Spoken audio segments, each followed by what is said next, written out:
Hi guys, this time I want to show you some fast and advanced color correcting when we're color correcting the GH5 and V-log footage.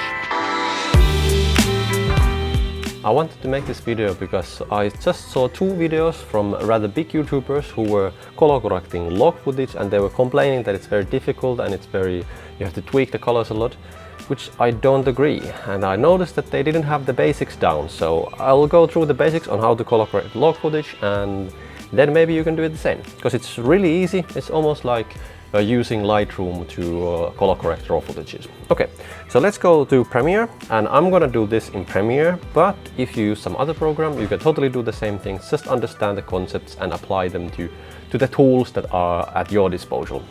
So I'm gonna do it in Premiere, and I'm gonna do it in two ways. The first way that we're gonna do is using like inbuilt tools in most of softwares, and then the second one is by color correcting the log footage with a color correction kit that is meant for the GH5, which is a lookup table package for color correcting the GH5 footage.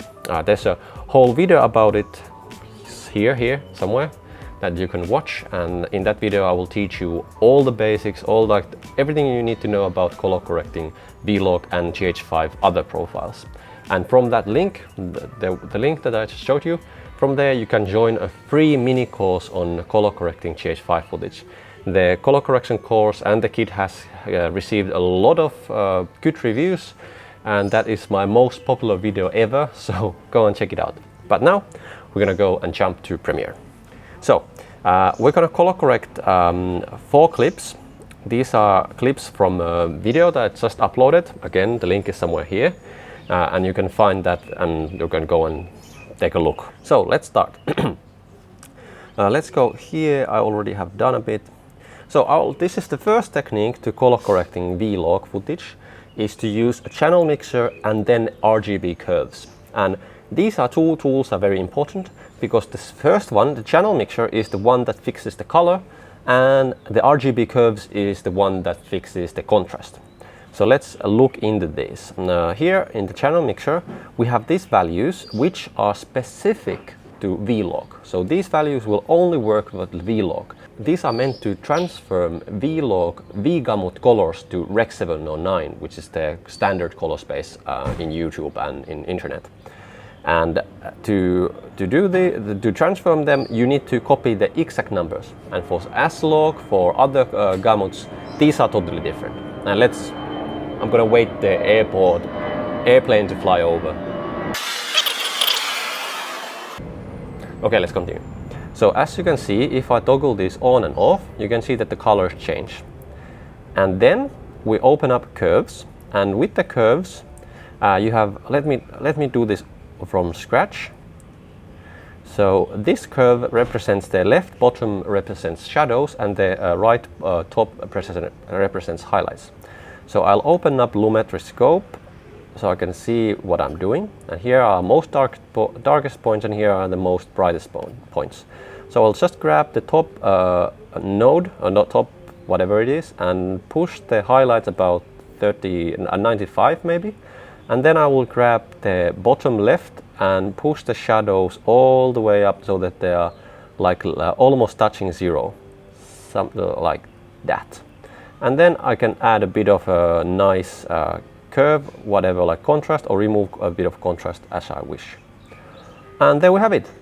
It's that simple. Now it's color corrected. Now I can go to Lumetri color and maybe take a bit of the, because I use automatic white balance. You'll soon know why.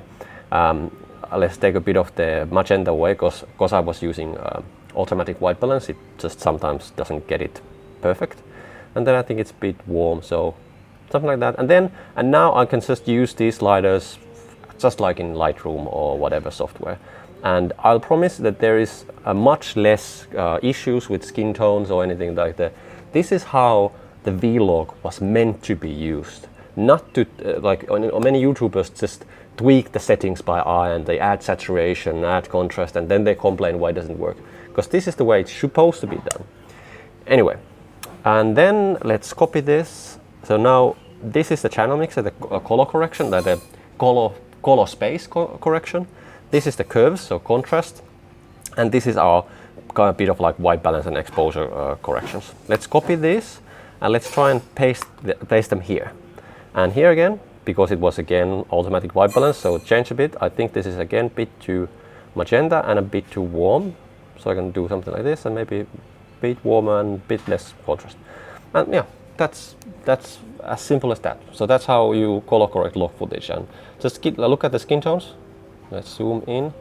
The skin tones are like really good, really like lively, no weird green tone, green tint, no like, even with the official lookup table from Panasonic, you will get like weird coloring on skin.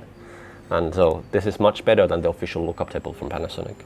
Okay, and then let me show you another way of color correcting log footage. Let's try this one. This is a really dramatic one. And this time I'm going to use the color correction kit, which is much faster, but it will give you, actually it's, well, the result will be better. Well, you'll be the judge. So to do this, I'll simply go to Creative, and I have loaded my lookup tables here. These are the film gammas 1, 2, 3, 4, and video gammas 1, 2, 3, 4. And from this drop-down menu, on the mini course that I just mentioned in the in the beginning part of this video, you can find how to install this. You will learn all the like details about this color correction kit, and details about all kind of tricks that you can do your colors. So check that course out. But anyway, this is how I use the kit. So now here I just choose which gamma I want. I often try with number 2, and then maybe number 1. As you can see, the color changed a bit. Number 3, for example, is very good at preserving all the like really high saturation tones, and 4 is similar but a bit different. So these all have a different function, but I think number 2 or maybe number 3 might work better. Let's try number 2, and then here I can again try and adjust the balance. So I think it's a bit too magenta and a bit too warm. And then I think it's way too overexposed, because I like to overexpose because it gives me less noise. So here I can use the slider and bring the saturation all the way down, then add a bit of contrast, and then just tweak these settings to my heart's content. How do you say that? And something like that. And then even here in curves, I'm going to go and just continue working with the colors. Something like that maybe, I don't know. Let's just lift just the shadows just a bit. This is a trick, by the way. By lifting the left bottom of the curves, you get this kind of like an interesting filmic look. Like the shadows are dark, but they're still not totally black. And then let's see if we can tweak the things again. This is quite normal to use the curves. Let me show you another technique that is actually much nicer, because it gives you more control. And I just have added this contrast layer, and this layer is where is it? On this layer, this is an adjustment layer, and I have a curves effect on it, and now it's doing nothing. But if I put this to overlay blending mode, you can see it gave us a really nice boost on saturation and in contrast, but a bit too much. So I'm gonna lift this up and bring this a bit down, not too much, and then I will flatten the middle part, something like this, and then I can just tweak around, like play around with the curves and do whatever I want to the footage. And the good thing, when we have this on adjustment layer on an overlay blending mode, it's much more forgiving. We can kind of tweak it much more, and it still protects our highlights and shadows. So it's really good way of kind of preventing us making it, kind of prevents us from ruining our own video colors. And then what is great is that now I can use these sliders to emphasize some colors, for example. And you can see it's when this is on an adjustment layer on overlay blending mode, when I lift the shadows like the blues up, the blackest blacks still stay neutral. They don't get that milky blue, like blue milk effect if you do the same. Like if I put this on a normal blending mode, you can see that now there's no more blacks. All the blacks have become bluish milk. But if I have it on overlay blending mode, it kind of protects the footage, so it gives a blue tint to the footage or to the shadows, but doesn't ruin them. So here I can play around with the things, and let's see what else could we do. Let's make the highlights magenta, and that looks good. Okay, okay, I could continue doing this forever. And now, because this is on an adjustment layer, I can simply drag it over all of the clips. Let's see how does it look on this one. So here you can see it. In this one, I don't think it works. So in this case, we should just cut it and then open it up and then start tweaking it separately. So maybe I can just remove a bit of these spots.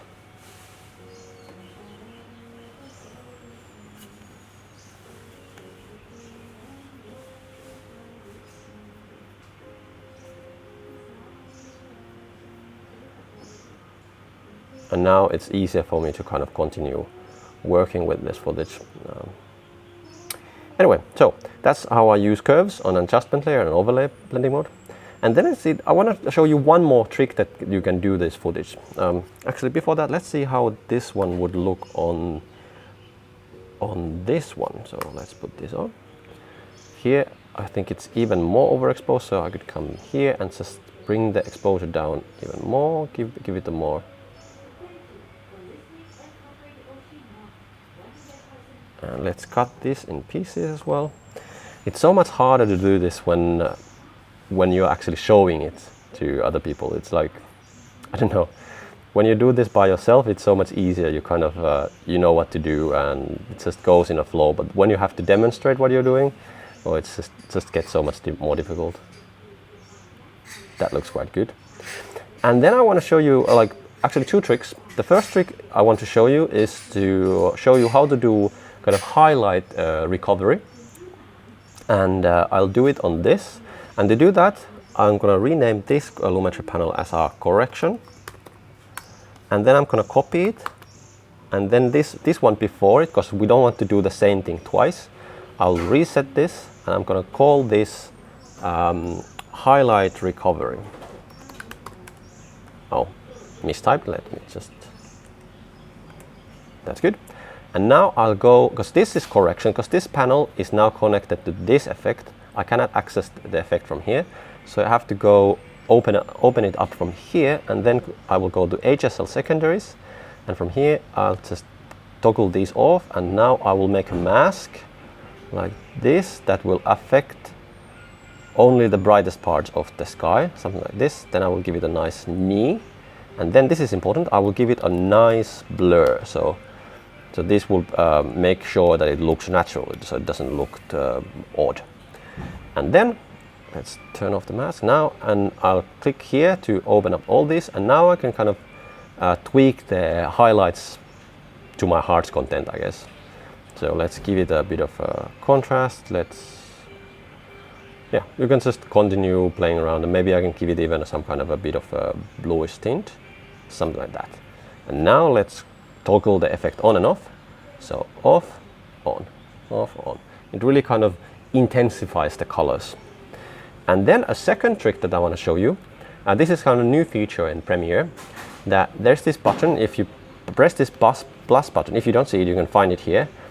There's this comparison view. So now if I press this, it will split the screen, and now from here I can choose whatever part of the clip I want. So if I would like to make these look similar, now it's easy, because this is my comparison and this is my what I'm working on. So now I'm here and I go to the Lumetri correction, and for example, I think this is less, so I could add a bit of magenta to it, like that. Maybe it's a bit too, I don't know, maybe a bit too cold. Maybe add a bit of yeah, so this is much easier now. I can easily kind of look at just the other photo and make them match. Now this looks even actually better than this. It used to look less, this looked better, but now this looks better. So maybe I should do it the other way around now. Go here and then put this to, where is it? Put this here, and now I should try and match this to this. So I guess we would just add a contrast and then bring the shadows down, add a lot of contrast, highlights, I don't know, there, whites. up, shadows down. So this is kind of like, it's funny. There's like a lot of ways to do this setting. It's just have to. There's like this like sweet spots. Sometimes you need to add a lot of contrast and remove a lot of exposure, and sometimes the other way around. So kind of like just have to play around and see, because you kind of have to make yourself familiar with the sliders. So I cannot really explain. Just have to play around with this to get the idea. Okay, let's say that's there, and then let's see if I would put it a bit colder and a bit more magenta. So I would say now they match a bit better together. So this is a new feature in Premiere. So, and in, I don't know how long we have been talking for 10 minutes maybe, and I already explained how to do this thing, and I already kind of did the color correction. And yeah, it's really easy, and when you're shooting log footage and you do the color correction properly, it's really easy. And if you want to learn more about the color correction kit, that I just used in this video, you can click again to the same link and go and see my most popular video on my YouTube channel. I don't know why did I do this. It is the most popular YouTube video on my channel, not the most popular YouTube video on my channel, at least for now. So go and check it out, join the free course and learn to do all of these tricks yourself. And if you like this, subscribe to the channel, and see you in the next video. And by the way, you can see this video by clicking, I don't know which corner is it. Anyway, just go and see the whole video. It's gorgeous. I really like, there was amazing sunset. So, okay, and there's an airplane coming, so let's stop. Bye bye.